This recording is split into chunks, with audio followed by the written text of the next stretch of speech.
In this part, we are going to discuss about saprotrophs. Saprotrophs and the saprotrophic nutrients and fungi along with examples of fungi. Let us read one by one. What are saprotrophs? Some microorganisms like fungi use another mode of nutrition known as saprotrophic mode of nutrition. And you can also explain like this: the organisms which undergoing this mode of nutrition is known as a saprotrophs. Or these fungal spores are present in air and grows as dark patches on a food items. Example, you can recall that yeast are molds that we are going to see during the fermentation program in the butter, no, and on a bread and other things. You can see that molds that are called as a saprotrophs. That food items or other items like pickles, leather and cloths during hot humid or rainy seasons. So there you can see that saprotrophic mode of nutrition producing are that saprotrophs organisms. They sit on dead and decay matter where they germinate and grow. The best example for this sentence is mushrooms. They grow on the dead and decay matters. Next, when they secrete a digestive juice that convert them to solution and absorbs the nutrients. They secrete a digestive juice that converts them to solution and absorbs the nutrients. Yes, you can understand in a better manner after observing this picture what it is displaying on the screen, which help us to understand which are the saprotrophs, saprophytes. See mushrooms, different kinds of mushrooms, which comes under the category of fungi. So you can also see the different nutrients. So that means we are going to consume, when you're going to consume this type of food, no, we are going to get a lot of nutrients. So, by taking of nutrients by organism from dead and decay matter in the form of a solution is called as the saprotrophic nutrition. Saprotrophic nutrition. That means these mushrooms which grows on dead and decay organisms. So from there only they collect the required nutrients in the form of a solution. That solution type of nutrient which is present in these organisms are called as a saprotrophic nutrition. These organisms which use saprotrophic mode of nutrition, that means the way in which they consume the nutrients from the dead and decay substances, that is called as the saprotrophic mode of nutrition. That's why they are called as a saprotrophs. For example, that means these are all comes under the category of fungi. That means mushroom is also a best example for fungi. And that is called as a saprophyte. And then saprotrophic nutrition that they are having. Then the question rises, then what is fungi? You all know that they are the living organisms.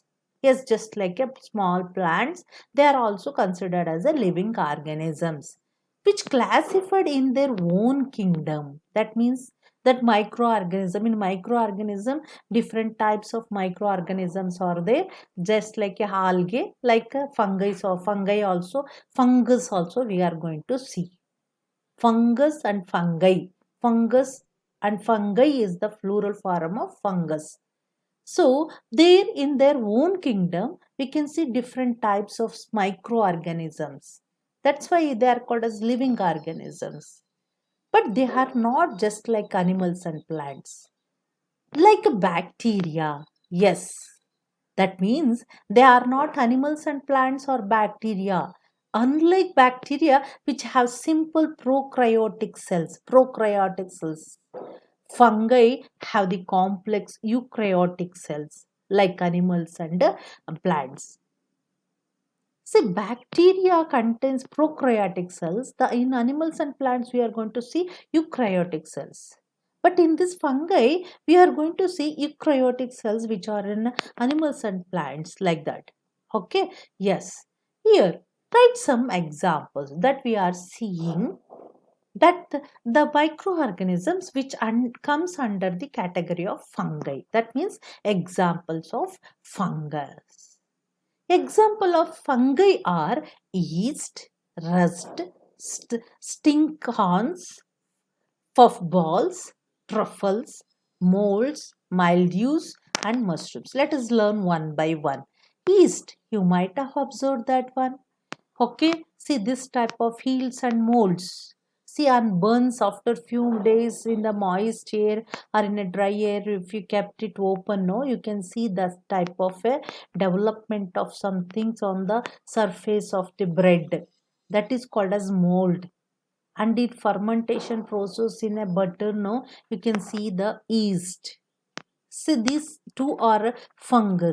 We can give the example. And the structure, this type of structures on the leaf. So you can see just like on a iron materials when they get rust.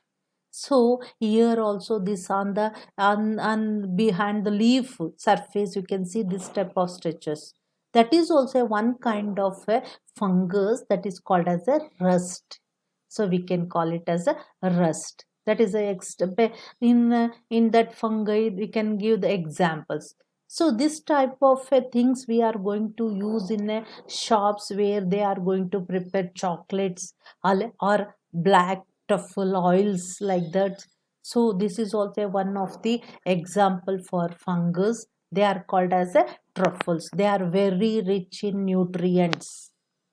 See, next afterwards you can observe this picture which is where we can see that there is a diseases the plants we can observe after observing this kind of structures on a leaf we can see that they are plant diseases. So there also you can see this type of bubbles. That means they are also considered as a thus comes under the category of fungus. Okay, yes, they are called as puff balls. But here we are going to consider that they are not a nutrients, they are simply related to a plant diseases. Okay, next, so you can see this type of things on a dead and decay substances. They are called as a stink or oran like structure having mushrooms. They produce bad smells. See, and also you can see this type of a structure on a bread. So when they are kept in a open area for few days, they are called as molds. That comes under the category of fungus. And also you can see this type of structures on a leaf, white patches like a structures. They are called as a mildews. So this type of things and also on a branches which fall down and decaying, no, on that surface of the decaying substance branches we can see these ball like structures just like a stones. They are very smooth in their stretch and in their when we touch them they are called as a small puff balls. Okay, see, and also different kinds of mushrooms we can see on a dead and decay substances. So they grow by themselves and they absorb the nutrients which are present in the dead and decay substances for their growth, and they convert that nutrients into a solution type which are very useful for us to in during digestion system. So but the way in which they consumes the food for their growth, that is called as a saprotrophic mode of consumption of food by this type of organisms. Here you can see different kinds of mushrooms. Some are in the structure of a umbrella, some are in the structure of leaf and flower like structures. You can see these are all comes under the category of fungi. Okay, this type of some organisms are there which are depending on one another. So you might have observed some algae which are growing on the stagnated water or on a wall like this what you are seeing on this picture, no, on the branches of the plants, the yellow like structure or a walls of your home where the water is always continuously moving and like that. So there you can see this type of that means they depending on two organisms, they depend on each other. That means mutually they are getting a benefit with each other. That relation in which the two organisms mutually get a benefit from each other, they are called as a symbiosis. For example, lichens we can see. Okay, here is the one example. So you can see this branch of a plant where the fungus and algae combines and forms a lichen. So lichens are an example of symbiotic relationship between the algae and certain fungi. You know that algae which prepares the food, that fungi will provide the required material and water for the preparation of a food by algae. They they will depend on each other. So this type of relation between the two organisms for the production of food and for their survival is called as a symbiosis. Okay, the relationship between the two organisms which are mutually depending on each other for their survival is called as a symbiotic relationship. Okay, children. So you come to know that how the saprotrophic nutrients we are going to get it, and also saprophytes about that. And then let us recall some bacteria which are very much needed to replenish the soil. Okay, how nutrients are going to be replenished in the soil. Let us observe that in order to replenish the soil, we are going to add fertilizer and the manures. By the addition of the manures and the fertilizers, the soil will be going to get a nitrogen, phosphorus, potassium, and other minerals which replenish the soil into grow leguminous crops. Okay, next. Then also we know that the nutrients are replenished by certain different microorganisms that are found in the soil, are also by the death of certain bacteria such as a rhizobium. Rhizobium bacteria are very much needed along with the fertilizers and the manures. So these small microorganisms which also helps to replenish the nutrients are going to be replenished by them in the soil. See, let us see the picture which help us to understand what are these rhizobiums. Rhizobiums are the small bacteria which are attached with the roots of the plants. What the function? What their function? They consume nitrogen which is present in atmosphere and convert it into a soluble form. That soluble form is very easy to absorb by the plant's roots for their survival in order to get nitrogen and minerals and nutrients. So that type of soluble form of required minerals are going to be provided by the that microorganism called as, that means bacteria is called as a rhizobium. So in that way they helps the plants to consume or suck the nutrient nitrogen which is present in the soil for their great growth. But these bacteria which depends on the sugar produced in the plants during the photosynthesis, that means which are produced through the photosynthesis, the glucose substance, the carbohydrates, excess of sugar subsolutions which going to be produced during the rhizosome, that can be consumed by these bacteria for their survival. So you can see this type of symbiotic relationship in between the roots of the plants and also under the bacteria called as a rhizobium. Yes, they are playing important role in the agricultural field, we can say that.